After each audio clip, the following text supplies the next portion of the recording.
Now turn to Section 1. Section 1. A campus radio station is going to be in action.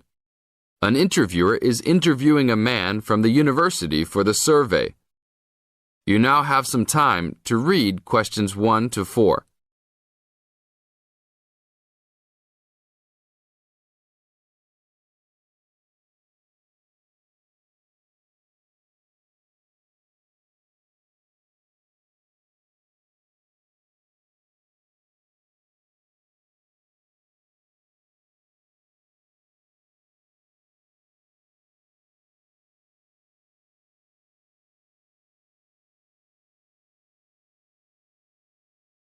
Now, we shall begin. You should answer the questions as you listen, because you will never hear the recording for the second time. Listen carefully and answer questions 1 to 4. Excuse me, I'm conducting a campus survey. Would you have time to answer a few questions? What's it all about? We're doing some market research for a new campus radio station starting in the next few months. That's okay. Sounds good. Great. I'll just work through this form with you. And if we could start with some personal background information? Sure. Right. If I could have your age, please. 26. Okay, good. And are you a student, teacher, or in another job? Well, I'm a tutor, but I'm also a postgraduate student, so I don't know what you might call me. What do you think? Okay, well, I'm more of a teacher, really. Fine. And would you mind if I asked about your salary, or I could leave it blank? No, that's okay. It's $20,000 a year. Thanks. Right. Now about your current listening habits. What would you say is your main reason for listening to radio? Well, I'm usually busy during the day at work, so I usually only listen to the radio at night. It helps me relax and unwind, even if I'm studying. Good. And how many hours a day on average do you listen to the radio? Well, not a lot really. I'd say just over an hour all told. Now you have some time to read questions 5 to 10.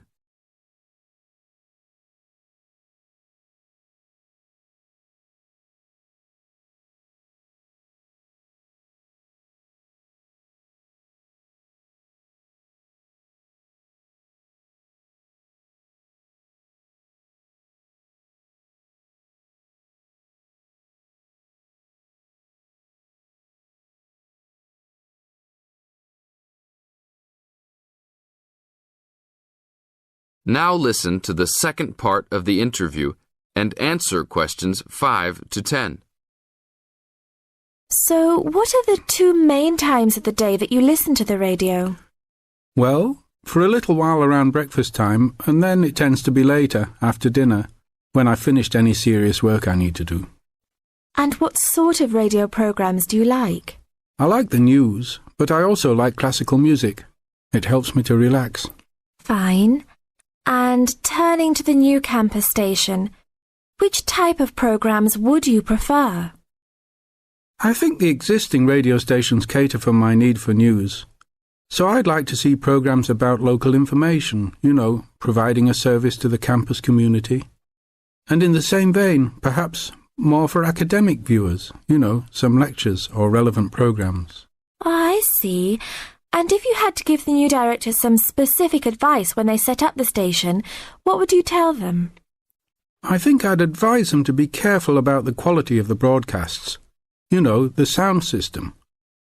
There are a lot of radio stations and people can change their loyalty quickly if it doesn't meet their needs. I think they should do more of these kinds of interview too, talking with existing and potential customers.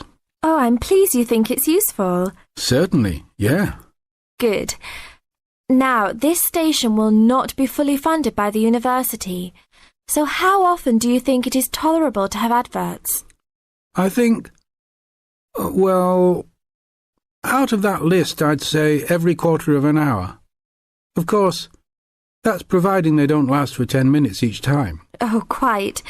And are you interested in attending any of the special promotions for the new station? Yes, I'd be happy to. As long as they're held on the campus or nearby. OK, I'll note that down. And finally, may we put you on our mailing list? Well, I prefer not, except for the information about the promotions you just mentioned. OK. Can I have your name and address? Of course. I have a card I can give you. Oh, great. And thanks a lot for your time, and we look forward to seeing you. Yeah, sure. Thanks. This is the end of Section 1. Now you have half a minute to check your answers.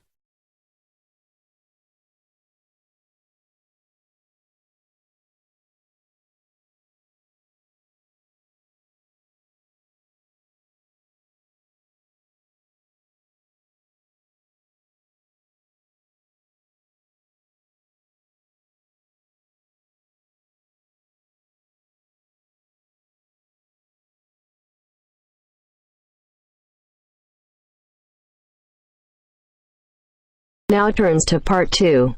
Part 2. You will hear part of a lecture on art and culture in the Indonesian island of Bali. First, you have some time to look at questions 11 to 15.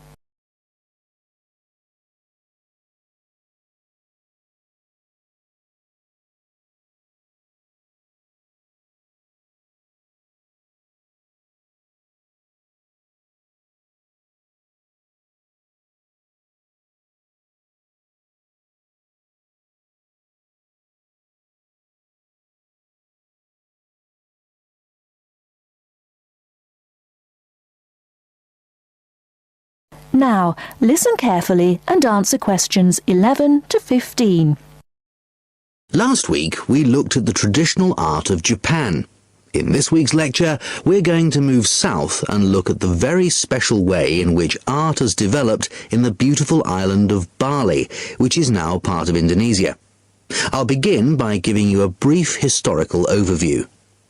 It's thought that the first inhabitants of Bali were farmers who arrived around 3000 BC, at the beginning of the Iron Age. They probably originally came from China, and in Bali they cultivated rice and built temples ornamented with wood and stone carvings and statues. The Hindu religion was introduced in the 14th century AD, and this has remained the main religion on the island. This was an important period in the artistic development of the island, when sculptors, poets, priests and painters worked together in the service of the ruling families. Rather than painting everyday scenes, artists concentrated on narrative paintings illustrating the epic stories of Hinduism. Bali's rich natural resources have always made it an alluring goal for merchants, and from the 17th century onwards, Dutch ships visited the island to trade in spices and luxury goods. Gradually, the old royal families lost their power, and eventually, in 1906, the Dutch East Indies Company was founded, and the island became a colony.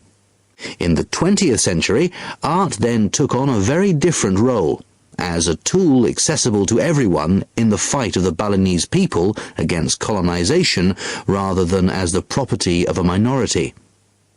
Shortly after this, in the 1920s, stories of the beauty of the island of Bali began to spread around the world, and Balinese art underwent another vast transformation with the advent of tourism to the island.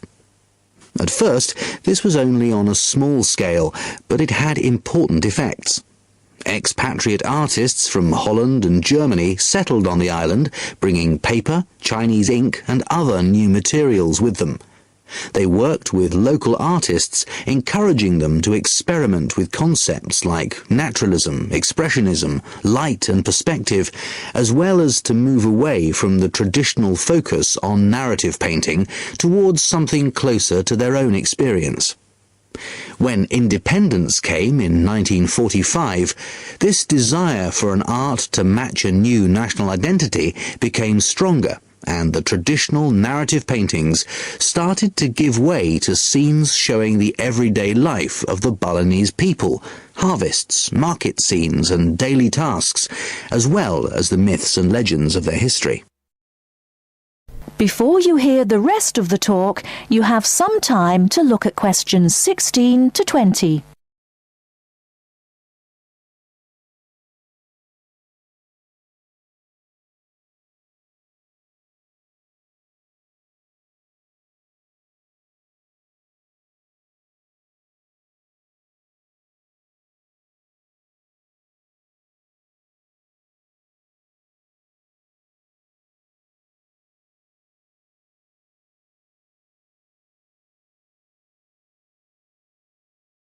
Now listen and answer questions 16 to 20. Many of the features that give this art its special place in the world today can be traced back to these historical roots. One feature that is rooted in the events of the last century is that today in Bali, the production and the appreciation of art is not restricted to a minority. In fact, there is a famous saying that in Bali, everyone is an artist. And it's not considered that to make art or talk about art, any formal training is needed. Art is just produced as part of Balinese life. Even fruit salad is served with flowers strewn on top. One factor which has contributed to this productivity is Bali's fertility. Over the centuries, the rich soil and the fact that food and shelter are readily available has given the islanders the leisure to develop their arts. While painting, sculpture, carving and music have traditionally been the province of men, women have channeled their creative energy into making lavish offerings to the gods with spectacular pyramids of flowers, fruit and cakes offered at the temples on festival days and celebrations. All these kinds of art still have close links with the religion of the people and are something that people do on a daily basis. Another special characteristic of art in Bali is that it is not generally seen as an individual pursuit. In the West, art is often carried out by the artist on his own, reflecting his own individual worldview in the hope of achieving personal wealth and fame. For Balinese artists, art is something that's done as a group, and many artists may participate in one piece of work. And Balinese art is not restricted to temples and offerings. It decorates objects such as jackets, motorcycles, hotel menus, and so on. But perhaps the most significant characteristic of Balinese art, and one that distinguishes it most from the art of the West, is to do with its expected lifespan. Carvings are made in soft stone, which is gradually destroyed over the years. The humid climate rots paper and cloth paintings. The magnificent offerings of fruit and sweets are eaten. Wooden statues are destroyed by insects. But Balinese artists accept that their work is ephemeral, not permanent, and instead of slavishly preserving the originals, they produce new art. And all this rebuilding, renovating and replacing means that the island's art continually evolves and perpetuates itself. That is the end of part 2. You now have half a minute to check your answers.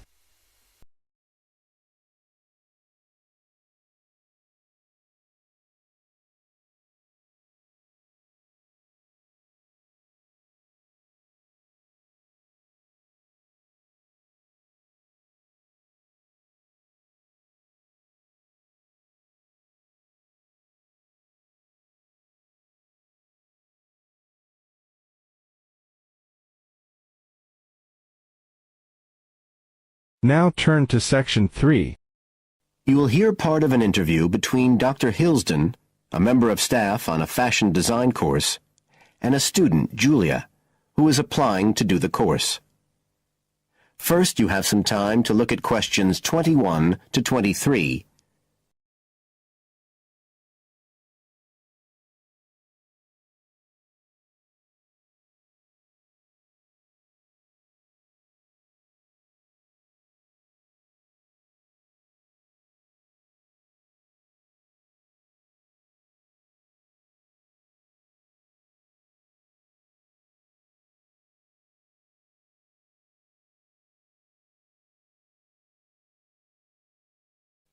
Now listen carefully and answer questions 21 to 23. Right, Julia. So, from your CV and portfolio, and what you've already told me, you seem to be very much the sort of person we're looking for on the postgraduate course. So tell me, you finished your fashion design course in London 4 years ago. Did you think of carrying straight on and doing a higher degree at the time? Yes, but there were financial pressures. So I ended up working in the retail industry, as you can see from my CV. And actually, it was a very useful experience. In what way? Well, I was lucky to get the job with Fashion Now. They're a big store, and one of my priorities was to get as much experience as possible in different areas. So that was good because I had the chance to work in lots of different departments. And having direct contact with the customers meant I was able to see how they reacted to innovation, to new fashion ideas. Because with Fashion Now, a designer might show something in New York or Milan, and there'll be something similar in the shop within weeks. So that was probably the most useful thing for me. Right. And so what's made you decide to do a postgraduate course now? Well, while I enjoyed working at Fashion Now, and I learned a lot there, I felt, well, the way forward would have been to develop my managerial skills, rather than my skills in fashion design, and I'm not sure that's what I want to do. Yes. When I was doing my degree in London, I'd been interested in women's wear, but I know that there's been a lot of work done in areas like new fabric construction. And though I'm not intending to go too deeply into the technology, I'd be very interested in looking at how new fabrics could be used in children's wear. So I'd like the chance to pursue that line. Yes, good. And are you at all concerned about what it's going to be like coming back into an academic context after being away from it for several years? No, I'm looking forward to it. But I'm basically more interested in the application than the theory. Or at least that's what I've found so far, and I'm hoping the course will give me the contacts and skills I need eventually to set up my own enterprise. I'm particularly interested by the overseas links that the department has. Yes, many of our students look overseas or to international companies for sponsorship of their projects. You now have some time to look at questions 24 to 30.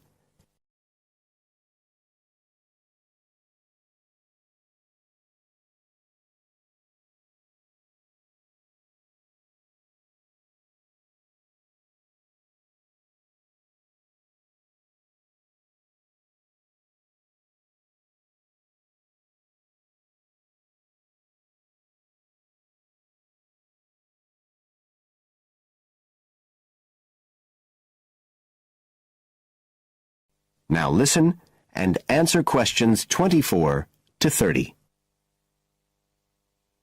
And the facilities here look excellent. I just went to look at the library.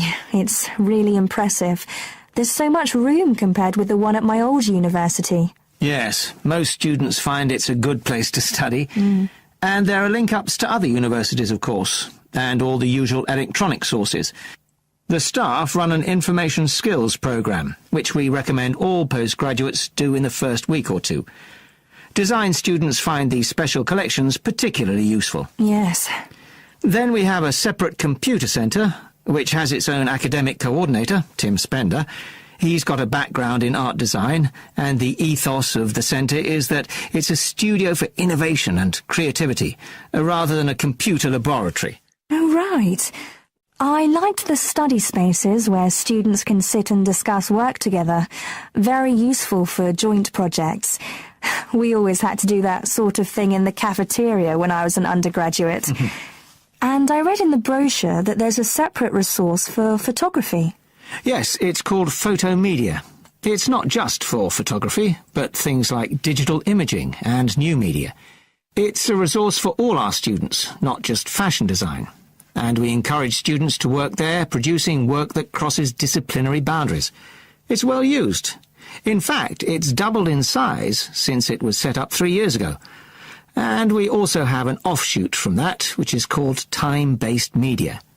This is for students who want to develop their ideas in the area of the moving image or sound. That's in a new building that was specially built for it just last year. But there are plans to expand it, as the present facilities are overstretched already. Right. Now, is there anything you'd like to ask about the course itself? I know it's a combination of taught modules and a specialist project, but how does assessment fit in? Well, as you'd expect on a course of this nature, it's an ongoing process. The degree course has 4 stages, and there are what we call progress reviews at the end of each of the first 3. Then the final assessment is based on your project.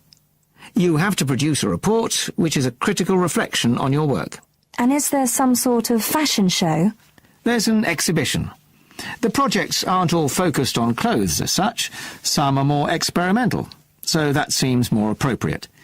We ask representatives of fashion companies along, and it's usually well attended. Right. And another thing I wanted to ask. That is the end of section 3. You now have half a minute to check your answers.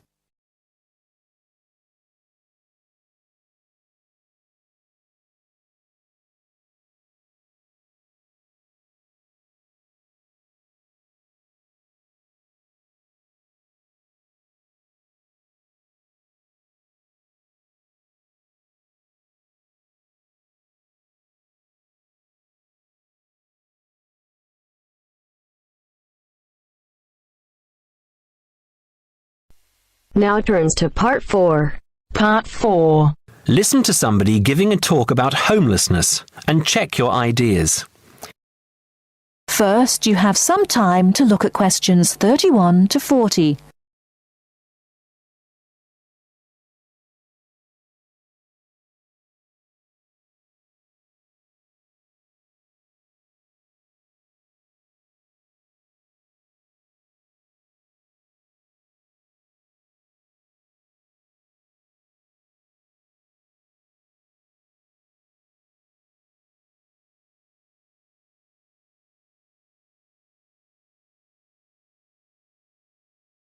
Now, listen carefully and answer questions 31 to 40.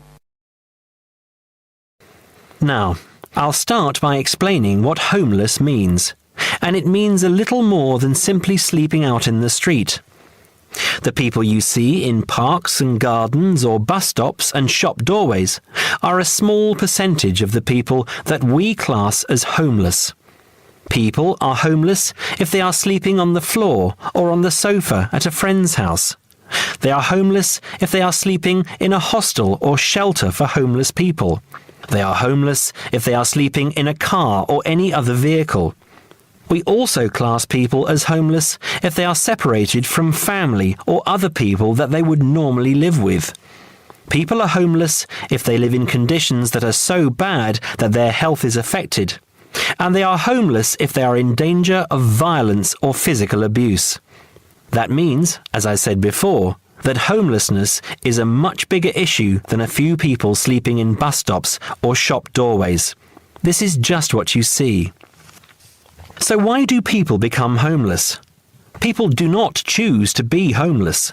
They are not sleeping rough because they have chosen to leave a safe home or families who love them. They are homeless because there is no other option. People become homeless because they are poor, because they cannot afford to pay rent, or sometimes because they cannot afford to pay the mortgage on a house or apartment that they have bought. People become homeless because they lose their job or have never had a job. There are related problems that often result in a person becoming homeless. Many homeless people have a drug addiction. They are either homeless because they spend their money on drugs, or they have become addicted to drugs because they are homeless. A high percentage of homeless people have mental health problems and find it difficult to make the decisions about their lives that most people can make. A number of homeless people are ex-prisoners. When they are released from prison, it is very difficult to find a job and a place to live. Many people become homeless because the owner of their home, a landlord or landlady, evicts them. If people have lived in the same place for a long time and then suddenly lose it, they can find it impossible to afford the increased rent for a new home. Many people have to move out of the place they live because it is dangerous. A young person may have a violent father, or a wife a violent husband. These people are too afraid to stay in their home, and they risk making themselves homeless. Finally, in many parts of the country, There is just not enough housing. Certainly not enough housing that poor people can afford. The increase in the value of property has made life difficult for many people, not just homeless people. I'm sure many of you will understand that. So, how do we deal with a problem as big as this? It isn't easy. In this country, people with very poorly paid jobs or no jobs at all receive some kind of financial support. In some cases, all or part of their rent is paid by the government. This helps to stop people becoming homeless. But if you are already homeless, it doesn't help. Most towns, like this one, have shelters for people who are temporarily homeless, but they cannot stay at them permanently. They have to move on after a certain period of time. Some towns have food kitchens where homeless people can get a meal 2 or 3 times a week. The problem is that shelters and food kitchens don't really deal with the cause of the problem. They deal only with the effect. People can stay in a shelter for a while, but it will not help them to find a home of their own, and that is what they need, of course. Now, I'm going to go on in a moment to talk about some of the suggestions that have been made in terms of dealing with homelessness. Ideas for dealing with the problem in a more permanent way. I'll also talk about some of the programs that are in place and are in some cases very successful in other parts of the world.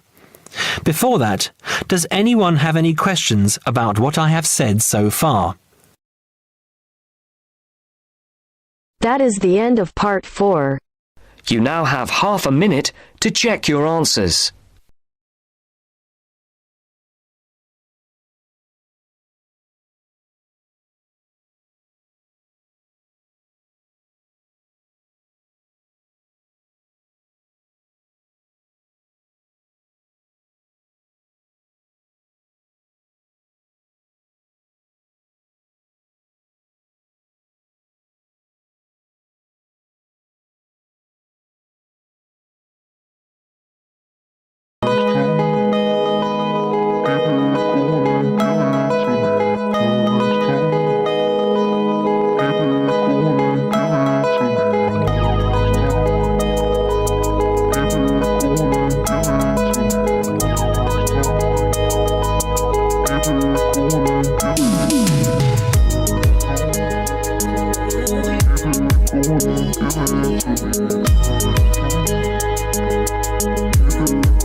Give it to me.